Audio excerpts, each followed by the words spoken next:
this is PW. Welcome back to my channel. As you guys know, I self-retighten my hair, and a few videos ago I showed you guys my favorite lock tools that I like to use when I self-retighten my hair. And today I'm going to actually demonstrate to you how I utilize or use one of those lock tools to self-retighten my hair. As you guys know, I cut a bang a few months ago, and ever since then I kind of took those locks back to the very beginning of their journey. And with that said, of course, I'm banding and braiding. I don't know if you guys follow me on Instagram, but I kind of showed you how I band and braid before washing my hair. And I've even experienced something that I didn't experience before during this lock journey, and that is slippage. One positive is it takes me a lot less time to retighten my hair, and using the London lock tool, it makes it even easier. So with that said, it's going to also make it much more easier to show you all step by step how I use the London lock tool to retighten my hair using the 4-point rotation. So without further ado, let's get started. So before you get started, you want to make sure that you have all of your clip tools available and ready to clip away the section that you're not working on. You want the one lock to be isolated so that there is no possibility of locking any locks or joining any locks together. And when you are retightening a lock, you always want to imagine a clock. And because you're looking at a screen, you want to imagine an upside down clock in this situation. But just imagine the 12 o'clock position on the clock, the 9 o'clock position on the clock, the 6 o'clock position on the clock, and then the 3 o'clock position on the clock. And your counter, that is the counter rotation for how I lock or use the 4-point rotation to lock my hair. And basically, once I'm done with the lock, I just clip it away and begin working on the next section. So in this video, you'll see that I'm using the London lock tool to clip the end of the lock. You want to make sure you choose a secure spot, not a weak location on the lock. And as you're bringing the lock tool through, you want to enter at the base and then lift at lift inside of the point that you're entering to make sure that there are no holes in the lock, because you just want to make sure that you're making a sound secure retighten lock, if that makes any sense. So as you can see, as I enter the lock, I am entering the point and then lifting. And I always start at 9 o'clock. I always want to make sure that the lock that I'm working on has all of the hairs that should be in it. Sometimes I have to use my finger to kind of rotate the strands around. So I'm entering at the 9 o'clock point here and lifting. Entering at the base, lift, and then pull through. Entering at 3 o'clock, lift and pull through. Entering at the base, lifting and pulling through. So I'm going for a second rotation here. I've entered at the 9 o'clock spot, the 6 o'clock spot, the 3 o'clock point, and the 12 o'clock point. And I always end at the 12 o'clock point, even if I have to do a half rotation to always end at the 12 o'clock point. Sometimes there's not enough new growth to do a full 2 rotations. I'm usually going to get 1 rotation at least, probably 2. But sometimes there's not enough new growth to do a full 2, and I will do a half by entering back into the 3 o'clock point and then the 12 o'clock point. So right here, you just see that I'm separating or starting a new row. And I'm making sure that all of the strands that goes to that row is out and available. And then I clip away the section that I'm not working on. And the other row that I've already completed is clipped away. And then I use a third clip to clear all of the part or the locks that I'm not working on. And then I begin at the 9 o'clock point, enter at the base of the 6 o'clock point, lift and pull through. Oops. We should be entering at the 3 o'clock point at this stage. Lift and pull through. And the 12 o'clock point, lift and pull through. We're going to do a second rotation by entering in at the 9 o'clock point, the 6 o'clock point, lift and pull through, the 3 o'clock point, lift and pull through,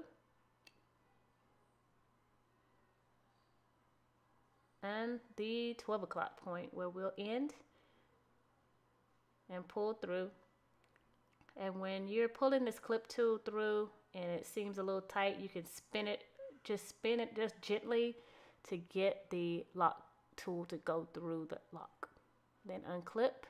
Whatever you do, don't snatch it off. You always want to lift it. Sometimes I have to spin it around to get my finger at the right part, which is at the back of the curve of the clip, to let it fall. Just let the lock fall out by itself. I never snatch it off. And so I'll just show you one more.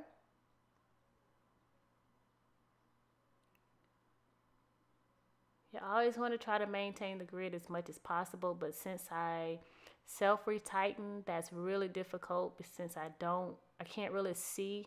As you can see, I'm really having a hard time looking on top of my head using a mirror. So just imagine the back. I have no eyes back there. So it's all about feeling my way. And there I'm showing you how to clip the tool on, but it's not in focus, so I apologize for that.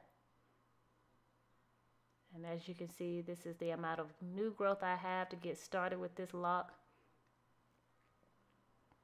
And I'm going to start at the 9 o'clock point again here.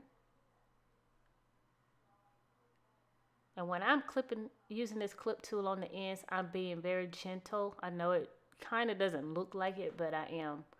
I don't force the clip off, and I don't force it on. So, and you always want to clip it on at a secure part of the lock.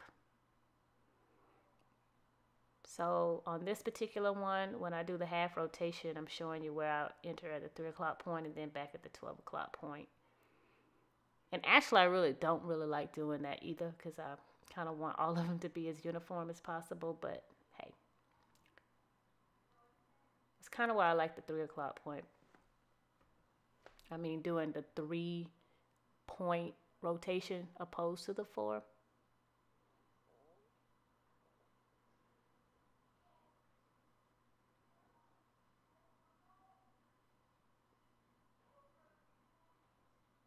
So there I'm showing you some slippage on the end where, since I cut my locks, that much has unraveled because all of that was locked down. That was 5 years of lock there. And once I cut it, it just unraveled. So I was actually surprised it did that.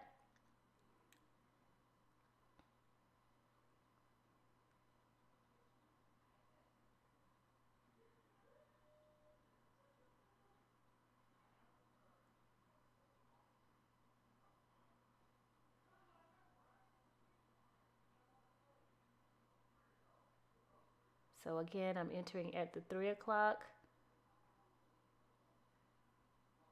because I don't believe I have enough new growth left to do a full rotation, and I don't want it to be too tight. So I'm going to end here at the 12 o'clock point,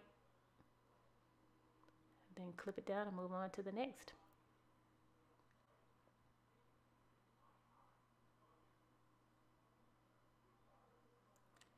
And even though I'm looking in the mirror, I'm also still feeling my way here too, because again, I don't really have a bird's eye view of my head even when I'm looking in the mirror. So throughout the whole process, it's mostly me feeling my way through. So here I'm just making sure that, well, I'm trying to maintain my grid as best I can. You know, I'm not a Sisterlock consultant. Let me just put that out there. This is just me retightening my own hair, and I have been doing this for about 4 years now. It's not rocket science, and a few people have posted videos showing how they maintain their own interlocks, whether they call them Sisterlocks or microlocks or braid locks, using this same method. I've seen other methods as well, but this is what I do with the lock tool. And as you can see, that clip just really makes it a lot easier. Or it makes it very simple to do. And it's just a smooth tool. I just love it. I have no issues with it. No snagging. And there's one thing that I would change about the lock tool, the London lock tool. I'm not gonna say exactly what that is, but nevertheless, it is a very good tool. It's showing you how it's all coming together as I'm progressing through. Again, these have become new babies, so I'm seeing a lot more scalp than before. This light is definitely not helping, but okay. But yeah, this is how I handle this maintenance requirement every 4 to 6 weeks. All right, you guys, that's it. I don't have any more today, but that is how I use the London lock tool to do the 4-point rotation on my locks in the front. I know in a previous video, I told you that I've switched to the 3-point rotation. I actually do the 3-point rotation in the longer locks, the ones that are mature still. But with the baby locks, new slippage, I am doing the 4-point rotation because, of course, that is the more sound rotation, and that's what we need right now until they are mature. So, but that's all I have today, you guys. You all be blessed, and if you have not subscribed to my channel yet, please hit that subscribe button now, and I'll see you in the next video.